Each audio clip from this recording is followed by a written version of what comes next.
Recovery is making the intention or the determination that you're going to do things to help your life get better. I don't think us white knuckling or living in fear is the ideal end state that somebody should strive for or somebody should get to. I think living a life that we don't want to escape from should be the ultimate end state. With the right tools and resources, somebody that's taken that journey out of the darkness, there's no stopping how far they can get to.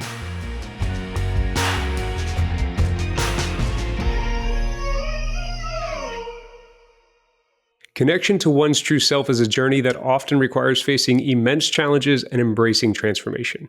Today, we have the privilege of delving into the inspiring journey of Garret Biss, a retired Marine Corps pilot, addiction recovery coach, and TEDx speaker who has dedicated his life to helping others rediscover their worth and potential. After confronting his own battles with anxiety, depression, and alcohol addiction following his military service, Garret found a path to recovery. This transformative experience not only reignited his passion for life, but also fueled his commitment to assist fellow veterans. As the co-founder of an addiction recovery residence and an award-winning author, Garret's story is one of profound personal and professional resilience, offering powerful lessons on overcoming adversity and achieving one's highest potential. Garret, we're honored to have you here on the 1 Mile, 1 Veteran podcast. Danny, I'm grateful to be here. Thank you so much for the invitation. Absolutely. Well, as our listeners start their Strava app and begin tracking their walk, I'd love to just jump right into the conversation, starting at connection, authenticity, and meaning. On a broad level, would you mind help set the scene for our conversation today and answer why are these three things so important, especially when going through a season of change? Yeah, certainly. So a great question, great place to start. So connection, authenticity, and meaning. I've come to understand that as humans, we have a vital need for connection. I mean, it's hardwired into us. We have a need for connection. We're at our best when we're part of a tribe. And throughout our life, that connection might show up differently or might look different at different times or phases in our life.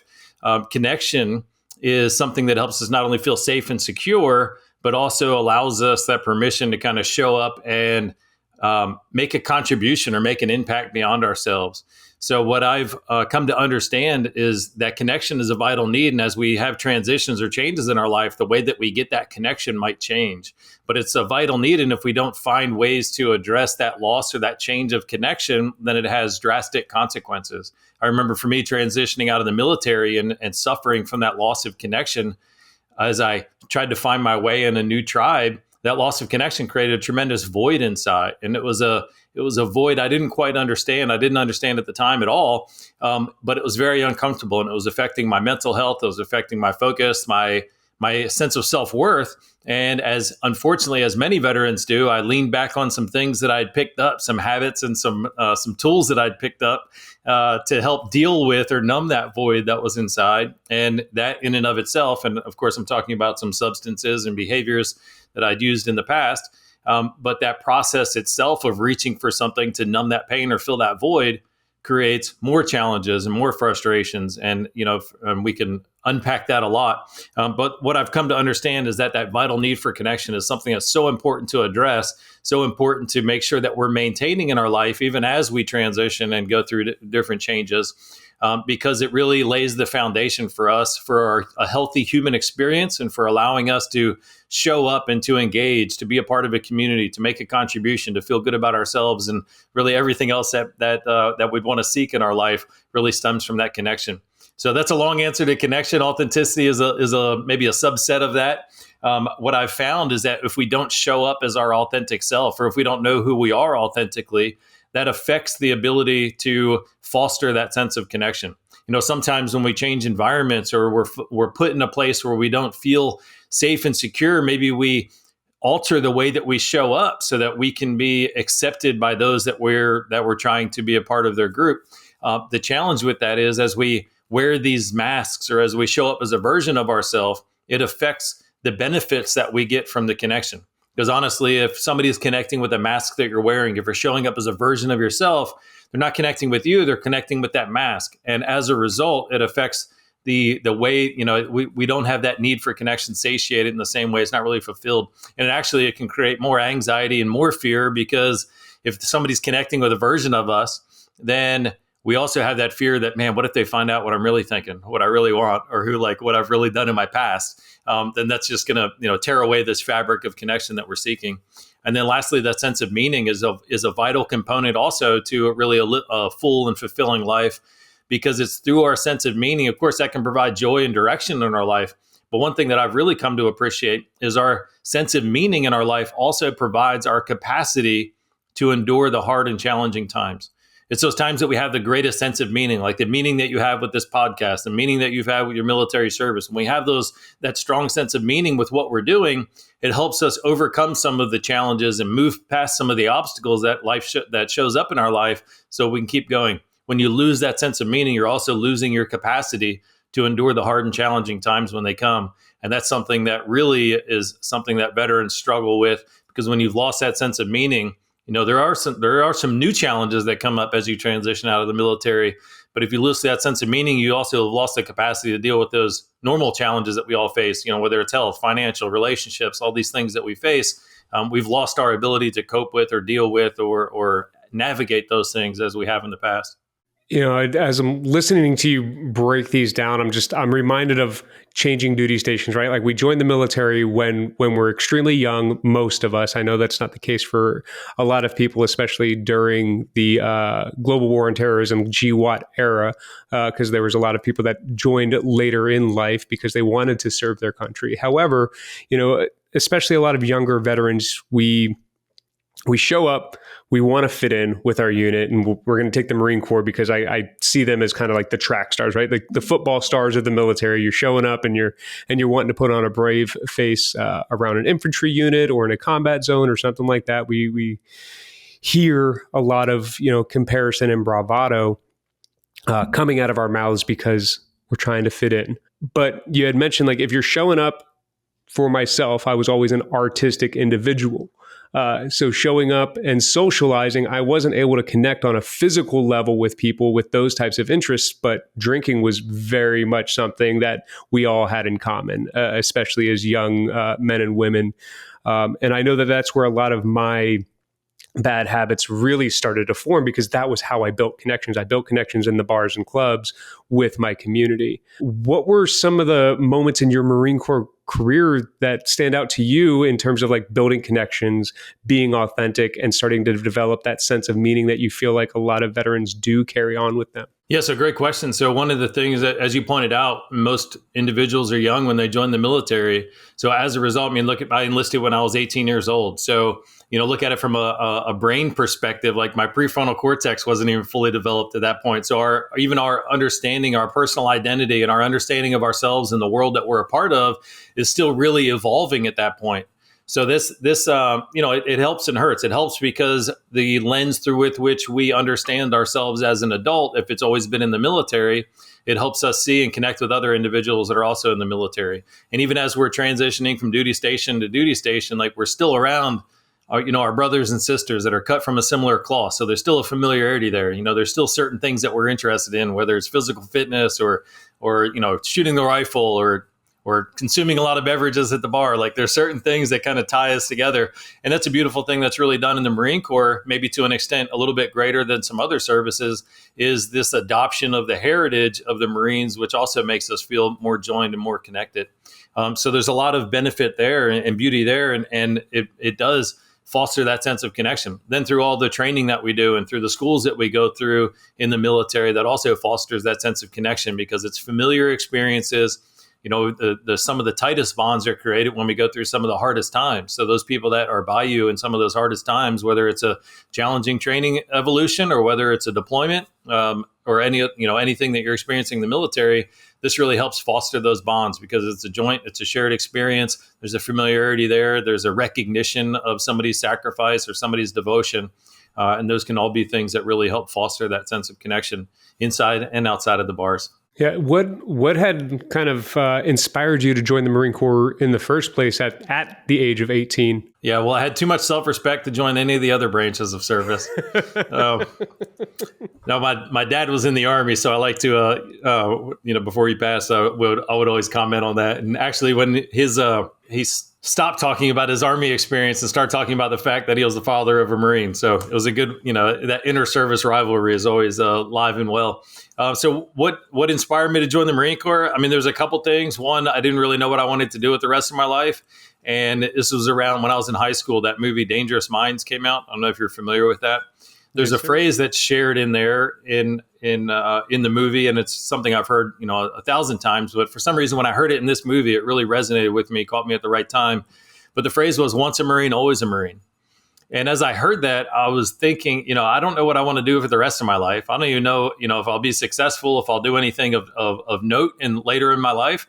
But if I join the Marines, at least that's something that I can look back on and kind of something that I can hang my hat on if nothing else kind of transpires. There was also this interesting thing I noticed, and even in high school, I was the quintessential Marine recruit or wannabe Marine recruit that was wearing Marine Corps T-shirts from the time I was like 14. Every day, I don't know, I had a huge stack of T-shirts, but I was always wearing something military related. And what I noticed was anytime there was an elderly person around that had been in the service, there would be this kind of interest or some connection or some conversations that would take place. A lot of you'd see like a change in their face, a change in the light in their eyes when you see these veterans start talking about their time in the service. And what stood out to me was, these might be veterans that are recalling something or speaking about something that happened 20, 30, 40 years prior, but they had such vivid memories of it. And there was such like detail or such, emotion tied to them retelling of these stories or sharing their experiences. And what struck me was I didn't really understand what that experience was like, but I knew there was only one way to kind of figure it out. I knew that there was something very profound because it was something that really help define or alter these gentlemen or these ladies' lives, and I wanted to experience that for myself. So I figured the best way to do that would be to go through a couple of years at least in the Marine Corps and figure that out for myself. Well, I'll say you definitely fulfilled that to the point where you went on to become a pilot, an officer, and eventually retire. I mean, what was transitioning those different communities like for you? Because when you're enlisted, obviously becoming a Mustang or becoming an officer creates a completely different dynamic when you're in the service, having that prior experience, and then moving on into the retirement, getting out. It's you're leaving a life behind. So you've had two major transitions just in your own military career that you had to work through. Yeah, so I think the earlier transitions, they weren't as great. There's certainly a significant transition from a young enlisted rank and then becoming commissioned and then serving in the fleet as a KC-130 pilot. But I was still part of the same tribe. I was still surrounded by the same people. I was still engaged in a mission that was still familiar and engaging in that mission and serving in a capacity with other people that were called to the same thing. So even though the position that I had changed and evolved over the years, I was still part of the same tribe. So it still felt like I was part of the family. I'm just growing up in the family, but I'm still part of the same family. And there's a lot of familiarity there. That transition out of the service, I had no idea what to expect. That's a big reason that I share the message that I do now. I wasn't prepared for, and I didn't know to expect the emotional, the mental health challenges, and even the spiritual challenges that come with that transition out of the service.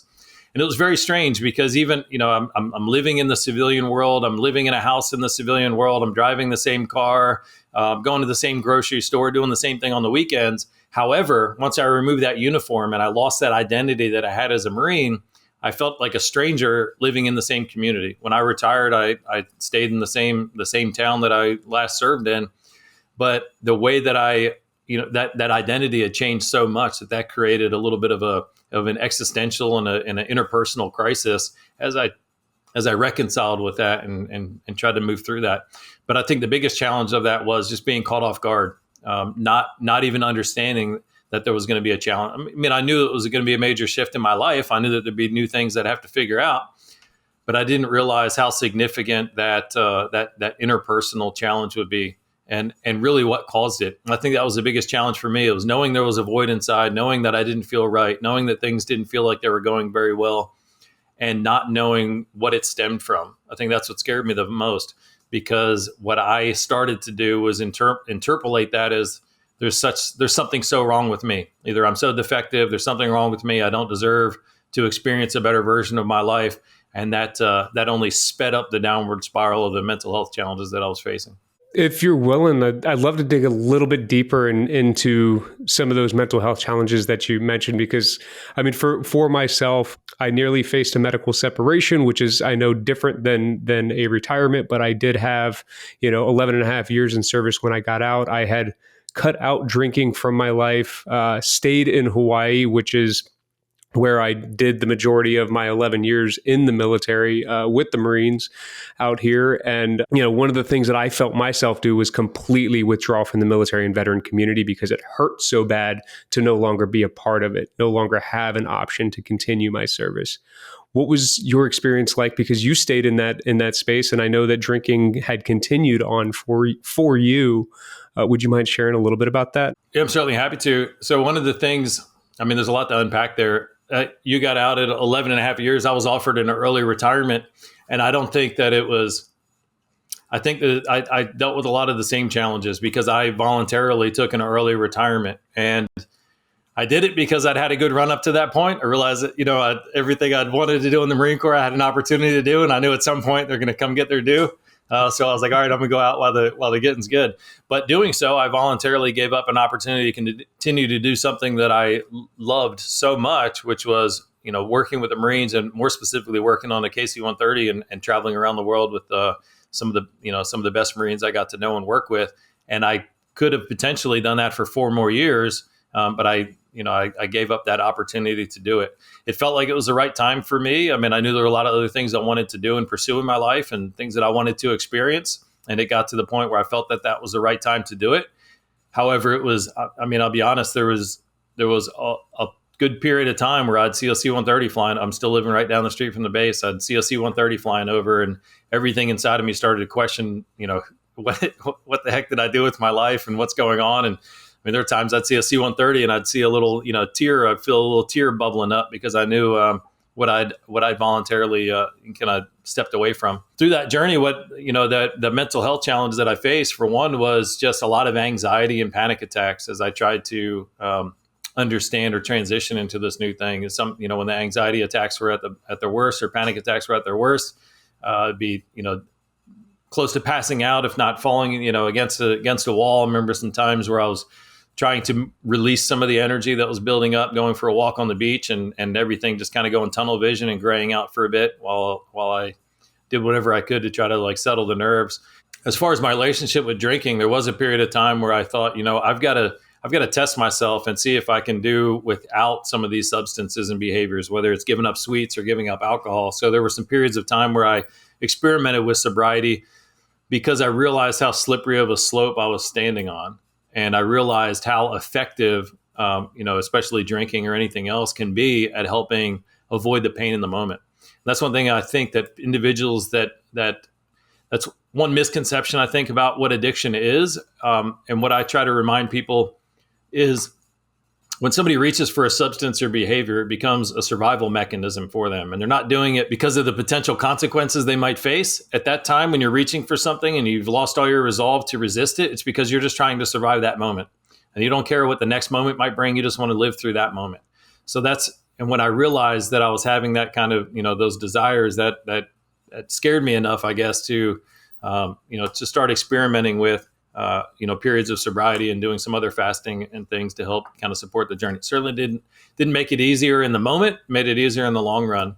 And then at some of the darkest times in my mental health challenge, it was when I would think about taking my own life. I knew that a lot of veterans were taking their own life. And when it got to the point where those thoughts didn't scare me anymore, where it felt so normal to think about, okay, I might do this, I might go here, I might, do it in this form or this fashion in this location, and it didn't shock me anymore. That's what really scared me, and thought, I don't know how close I'm getting to crossing that line. I don't know what it looks like to be 1 day away, 1 week away, 1 month away. And I can't tell you honestly how close I was. And that really scared me the most, I think. And fortunately for me, scared me to the place where I did start to seek help and try to find the answers to, or find a path out of that darkness. One of the challenges a lot of veterans face, and this is one thing, fortunately, I kind of recognized early and has become more clear to me, is there certainly is a culture of drinking. There's a culture of doing, extreme activities, extreme behaviors in the military. And what I understand is when we have that strong foundation of the connection, the authenticity, and the meaning, we might have a strong enough emotional or mental foundation to deal with the challenges that are in our life. The problem is when we remove that foundation if those habits continue, those familiar habits that we're used to continue, and now we don't have that foundation to deal with the moment, that's where a lot of people will get tripped up and slip down a very steep slope or continue that downward spiral very, very quickly. And I think that's what catches a lot of veterans off guard.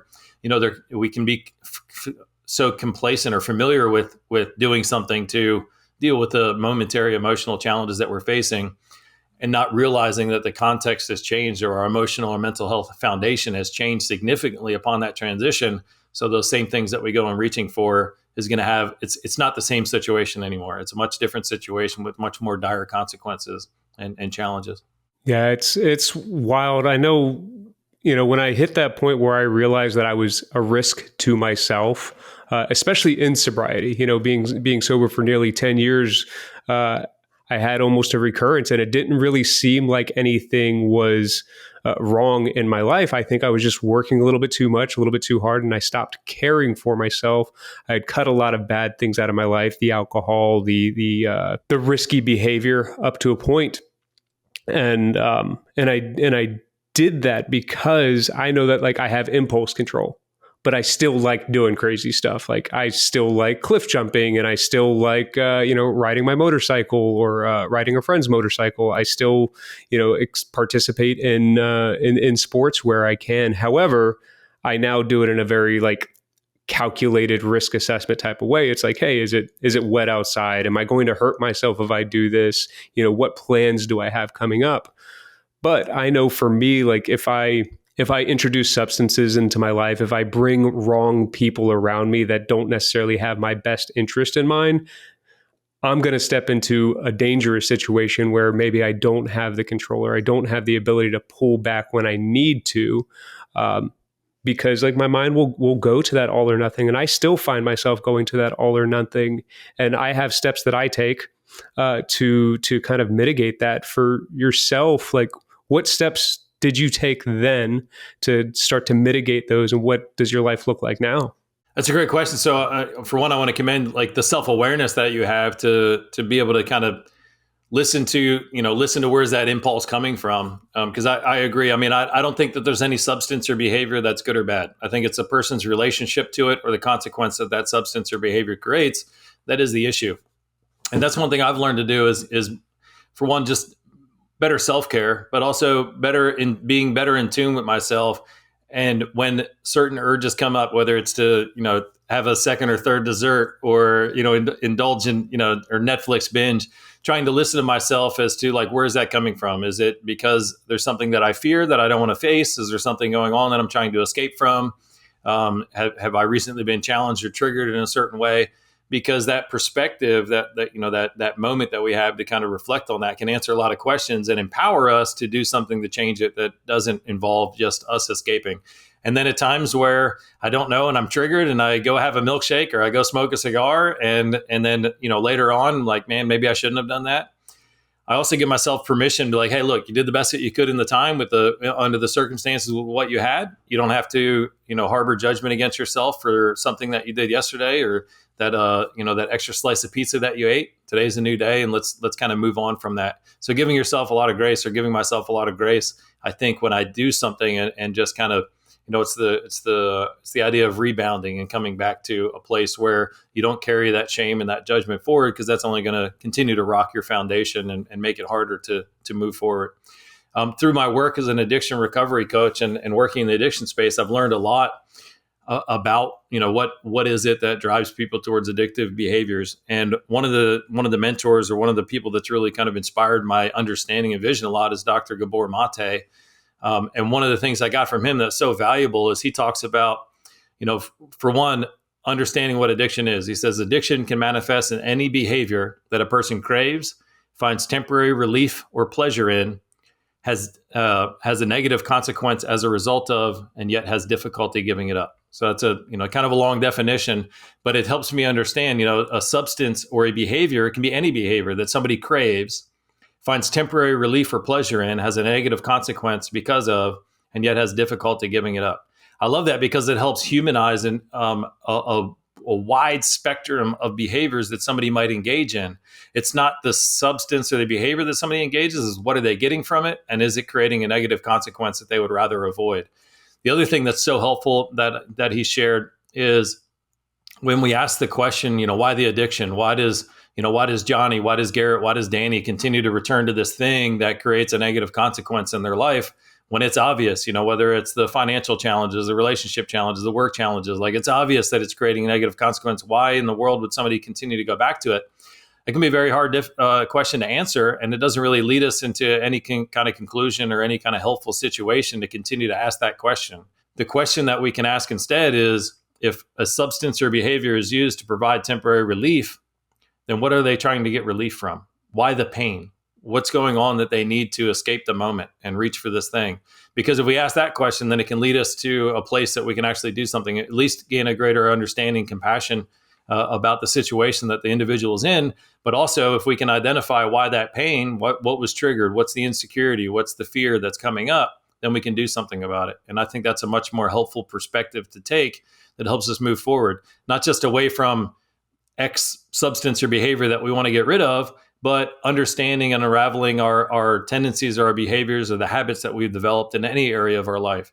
Because I understand, my personal perspective is, again, it's not the substance or behavior, it's a person's relationship to it. So if somebody is sober because they've given up drinking or they're clean, I mean, there's all these charged lingo that we use talking about addiction, which I have problems with a lot of them. But if somebody is giving something up, but they quickly replace it with something else, then have they really moved forward? Maybe they've made some progress, but they're still not living a better version of their life. I'm really saddened to see how many people are in recovery or in sobriety, and their existence now is just white knuckling, trying to avoid people, places, and things, and not be triggered to the point where they have to reach for something. I don't think us white knuckling or living in fear is the ideal end state that somebody should strive for or somebody should get to. I think living a life that we don't want to escape from should be the ultimate end state, and that's what we're trying to get to. I love that you pointed out that it's usually tied to a negative consequence in one's life, and then we look at the motivation. Why am I choosing to do this? I thank you for providing that kind of insight, and I want to talk to some of those people that are interested in white knuckling it, because that's one of the hardest ways to go about this. Because all of those root conditions, the whys, still exist, and when we're white knuckling, a lot of those negative consequences tend to still continue to creep up in life. I mean, we still suffer from divorce or loss of home because we never went to the root of it. And going to the root is scary, especially when you start doing this as an older person, right? Like I was fortunate enough to experience my recovery when I was 27, 28 years old, and just gave into it completely. And I was like, okay, like if my life is heading down this way into institutions and potentially death, I need to make a change now so that by the time I hit 40, 50, 60 years old, I still have something that I can point to and go, I've built my life on a solid foundation from a good place, and I can continue to be a meaningful contributor to my society. But that was a hard transition, and a lot of people, maybe it's after the military retirement, finally step into addressing some of these potentially addictive and harmful behaviors, but they're unwilling to investigate the roots because that's going to mean that you have to reassess the foundation of your life. So how did you go about, going from struggling with potential addictive, harmful behaviors to living a life of recovery, not just sobriety? Great question. So for my definition of the sobriety versus recovery. So I understand sobriety as an absence of a substance or behavior in somebody's life. Recovery is making the intention or the determination that you're going to do things to help your life get better. I love that. I love that definition and that focus on recovery more, because to me, somebody can make progress in their life. Maybe they have a return to use, or maybe they have a time where they, make a mistake, but you haven't lost everything that you gained. So a lot of people that just focus on their days of sobriety, if they have a return to use, then if their foundation for self-esteem and self-worth and identity was all wrapped up in a certain number, and they lose that number, the potential consequence is they lose also that positive self-identity and everything that came with it. If we're focusing on recovery, if I start my recovery journey 5 years ago, then I haven't lost that recovery journey, and I have to recognize the growth and the changes that have taken place in my life, and the new capacity, or the new the new ability that I've developed. So I love focusing on recovery, and as opposed to just a sobriety or an abstinence period. One of the things, as you talked about, let's step back. So we're talking about white knuckling. So I think there certainly is a period in your life where it's going to be much more difficult. This new lifestyle that you're stepping into is going to be much more difficult. And there probably is a period of white knuckling for a lot of individuals. That's not a bad thing. It's a bad thing if that becomes your life, and that's as far as you want to go. Now, everybody's recovery journey is going to look different. It's not for me to define what somebody's recovery should look like. Somebody is on a MAT program, and that's what they want their life to look like, and that's the best. And I'm all for that. And I'm a huge advocate for that. If somebody is doing something and they don't like the way that their life presently is, and they want to continue to progress beyond that, then then I think that's where they need the encouragement, the tools, or the resources to kind of move forward. A lot of people ask me, why do you work with people in recovery? Of all the people that you can work with, why do you want to work with people that have struggled with addiction in their life? And there's a couple of reasons for that. One, I think that life is a lot like a pendulum. So especially a person's potential is a lot like a pendulum. And the further it swings in one direction, the further into the depths of pain and suffering that somebody experiences, the further the potential to swing in the other direction. So that depths of the pain and the suffering and the heartache that you've experienced creates a greater capacity to develop and increase compassion, understanding, determination. And for somebody that's taken that first step into their recovery journey, if they can capitalize on that same willpower and determination and capacity that they started their journey with, and they can continue to leverage those character traits or those innate strengths that they have, there's nothing stopping how far they can get. And I think that's a beautiful thing. With the right tools and resources, somebody that's taken that journey out of the darkness, there's no stopping how far they can get to. So for me, my journey, what it looked like, so I didn't go to a traditional kind of treatment approach. Instead, I was introduced to a mentor that provided me some coaching and helped me by repairing and filling that void first. And it's taken years for me to really understand what transpired and what helped it be so effective. But for me, it was the coaching that I received and the mentorship was reconnecting with myself and my strengths that I have.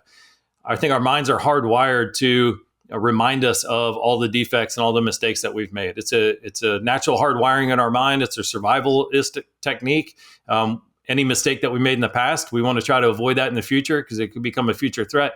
However, the wins and successes that we've had in our past, those aren't going to come back and threaten us in the future. So we can be very quick to kind of set those aside or forget about them, and they kind of go back into our subconscious.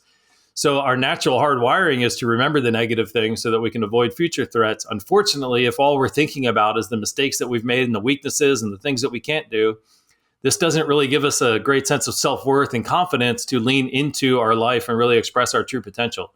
So even though that's our natural state, we can intentionally plug into and remind ourselves of the strengths and of the wins that we have. One of the first things I typically do with veterans that I work with that have struggled with addiction is I call it, giving yourself credit where credit is due. So the first thing is, let's make a list of 100 wins and successes that you've had in your life.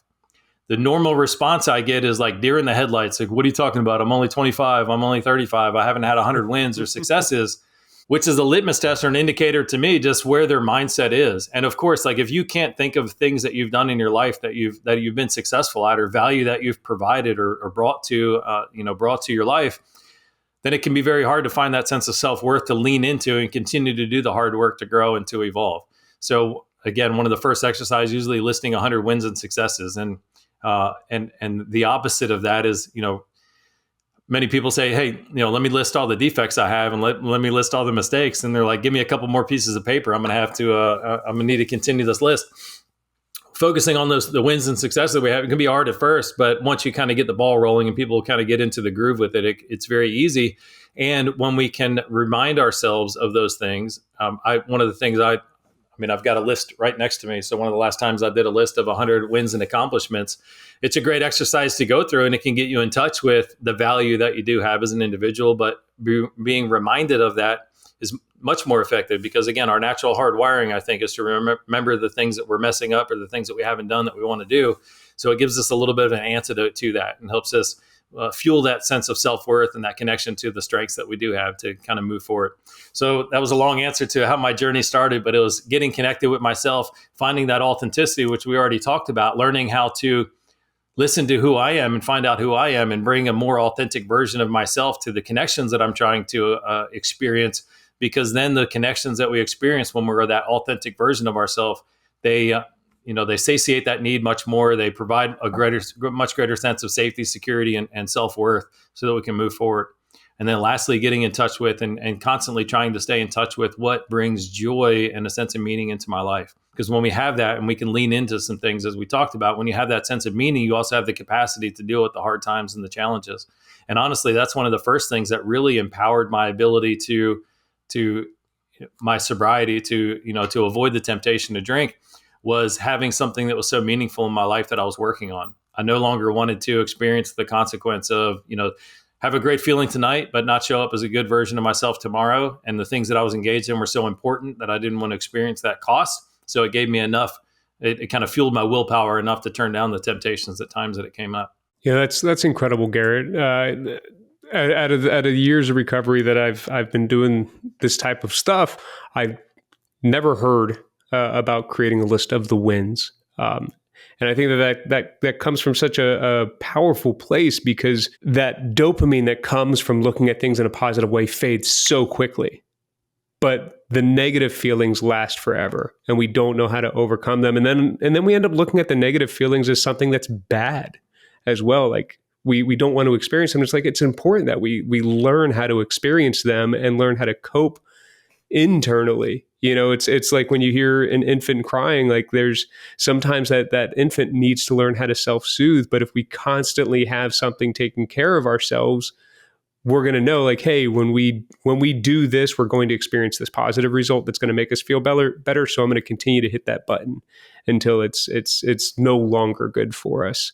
And that's where it comes back to, and that's the parallel I see between a life of active addiction and a life of recovery. So it's the addiction, or that behavior, is a reaching for something beyond us to create or synthesize a feeling inside of us. And that can be any kind of behavior. It can be a Netflix binge that helps us escape from our life and the thoughts that are on our mind. It can be a drink that helps soothe some kind of pain inside of us, but it's a reaching for something beyond us to create something inside. I understand, or I see life in recovery as learning to develop or tap into those things inside of us to create the experience or the feelings that we want.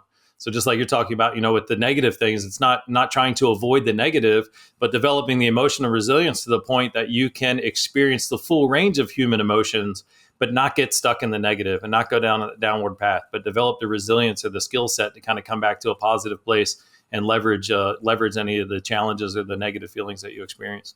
Yeah. And so much of the work that you do now with other people, trying to give them a life of recovery, involves the veteran community. Is that correct? That's correct. Yes. What is that through, and what are some of the challenges that you feel like veterans are facing that are unique to them? Because civilians also have a lot of things that they have to recover from as well. But I know that we're kind of a unique landscape. So the TEDx talk I recently did talks about the unspoken trauma that all veterans face.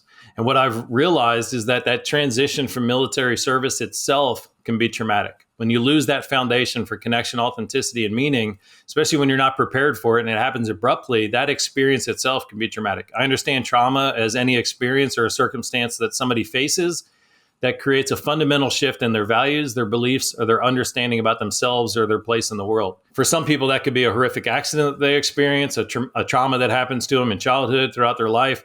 But what I understand is that transition from military service itself, it changes your fundamental values, your beliefs of who you are, of your place in the world, and how you can connect with, or how you can be a part of that tribe that you're a part of, or that you want to be a part of. So that trauma right there leads a lot of veterans to a bad place, regardless of what they experienced in their childhood, regardless of what they experienced in the military. And as I mentioned, for active duty service members, there's such a strong foundation built on the connection, the authenticity, and the meaning that you have while you're in the service. And that's what catches a lot of individuals off guard, is when they lose that, and then they find that propensity towards certain substances or behaviors takes a new hold on their life and creates consequences that they weren't used to experiencing or hadn't experienced in the past. So that's one of the biggest challenges. And specifically with veterans, the veterans I work with, we focus on the wounds that are created from that transition, from that loss of connection, understanding the connection, the value of connecting to ourselves and our need for connection, why it's challenged as we transition out, and most importantly, how we can get it back. A lot of the work that I do and the program that I offer is called Valiant Path, and it's a applied positive psychology based pathway toward a better recovery. And what it does is it infuses things, for whatever somebody's pathway out of addiction. Everybody's going to have a unique journey into their addictive period of their life, or the substance or behaviors. Everybody's going to have a unique pathway out of that darkness. What I try to do is offer, just like we talked about, some tools and some processes or daily practices that help embolden somebody's spirit, bring back their sense of self-worth, because that's where I think the foundation to make the greatest change in our recovery comes from. So it's not a program that it's not a replacement for any clinical services that somebody might go through, but it's something that help complement that, to build that strong foundation, give that sense of self-worth so that we can move forward. Now, I talk to a lot of people that follow like a traditional sponsor approach, and they often say that, their sponsees that they're working with, maybe they'll make some progress, but then, especially if not before, they get to step 4 and they're starting to do that inventory and recognize all the weaknesses in them. They're like, they just stop right there. And what I understand and what I explain is, well, of course, if you're taking somebody from a dark place, from some of the depths of the most severe pain and suffering, you take away their number one survival technique, their survival, substance or behavior, and now you're asking them to dig even deeper into some of the bad things about them. Somebody they usually don't have the sense of, self-worth or confidence or that self-value to do that work. So the work that I do can be a beautiful complement to that, because yes, you do need to recognize some of the things that you want to remove from yourself or from the way that you're showing up. But let's also, at least at the same time, remind you and reconnect you with some of the values that you do have, whether it's that list of wins and successes, whether it's identifying your innate strengths. We all have weaknesses, we all have defects, but we also all have innate strengths. If we can tap into that, then that helps build up the foundation to continue that progress. It's not just about beating somebody down until they become a better version of themselves, but helping them evolve and refine that, how they're showing up so they can continue to grow and continue to progress in their recovery. That's amazing. And I love that resource for those that are looking for help in that space, Valiant Path. But before, like there's a lead up to that path, and there's a way to prevent becoming an addict or needing to do this. What preventive measures do you feel like can be implemented to help veterans before they face the severe addiction or mental health challenges? Yeah, so one of the best things we can do, I think, is talking about it, giving permission for people to talk about it, so that addiction is a very isolating and a very lonely experience, and somebody's journey into recovery can be the same thing. So one of the best things that we can do is invite people to share stories. I mean, this podcast is a fantastic opportunity for veterans to share their stories so that we can hear other people have experienced something similar. And that in and of itself can provide a sense of hope or a sense of understanding to the pain that we're going through. One of the biggest things that I'm trying to do was through the message delivered in my TEDx talk. And anybody that's interested in that, you can go to unspokentrauma.vet. And it's a place that you can not only view the TEDx talk, it's 10 and a half minutes, it's not very long, but it's a place that there's an invitation there to host a virtual watch party. So if you have friends or colleagues or family members that you think would benefit from hearing that, and we can jump on a Zoom call together, we can watch it, but then more importantly, we can share whatever comes up for us or how that kind of relates to our own personal experience. A lot of healing, a lot of growth, I think, takes place when we have that permission to share, what we're going through or ask questions. So there's a beautiful opportunity there. But I think that's the biggest thing that we can do. I was caught off guard when I transitioned, and I had this huge void inside, and I wasn't feeling good about who I was and how I was showing up. And the hardest thing about that, I think, was it was so abrupt and unexpected. So that's what the inspiration behind the TEDx talk. Like, I just want to plant seeds for somebody. Maybe it doesn't affect them right now, but as they transition, as they face some of those challenges or experience some of that darkness, I at least want to plant a seed so that they can think back to, oh, maybe it's that loss of sense of connection. Maybe it's that loss of sense of meaning. Like, there's a reason for this suffering that I'm experiencing now. If we can identify the reason for it, then that can at least clue us into or give us hope that we can move beyond it. And it was a beautiful share that you had. I think, we need to normalize the conversation around this, just like any other potential injury. We need to, continue to stop being so judgmental towards one another when we do come up and say, hey, I'm having a hard time today, and not just being like, hey, like, suck it up, buttercup, like, let's move on. Giving that space, because not everybody's looking for a solution in the moment. We know that, our friends aren't going to have the solution for our particular problem, but we also shouldn't hold on to that. We should be able to spread load it, because there's a lot of power just in speaking what we're feeling. A lot of the times after we say it, it's like we can now see that there's a clear path forward or be alleviated with a lot of that pain that we're feeling internally because somebody just accepted what you said. And that comes back to that connection and authenticity piece. I think when we feel like there's something wrong with us, we're so afraid to share it because we think somebody's going to think differently of us.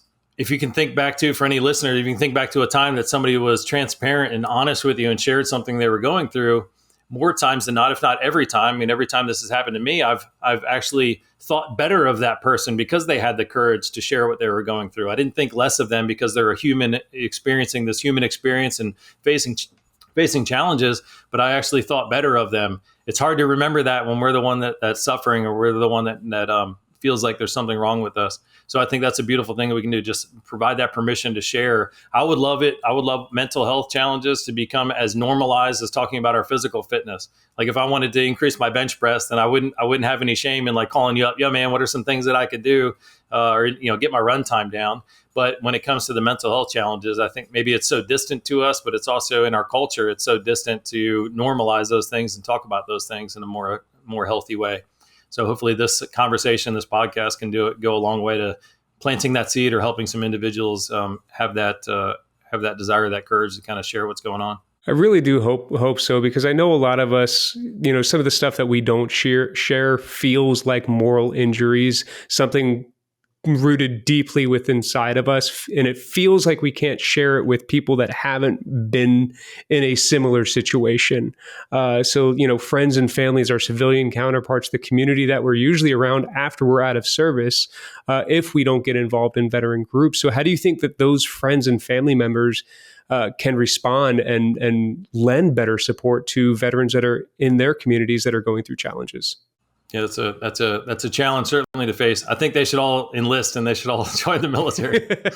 No, I think honestly the TEDx, it's not just to speak to veterans, but also to help family members and friends or loved ones or helping professionals have a clearer picture on that. I've spent the last couple of years speaking a lot with mental health professionals on what exactly the challenge or what's that journey like for a veteran. And I've been getting a lot of great feedback that that they didn't understand it to that depth or that clarity before.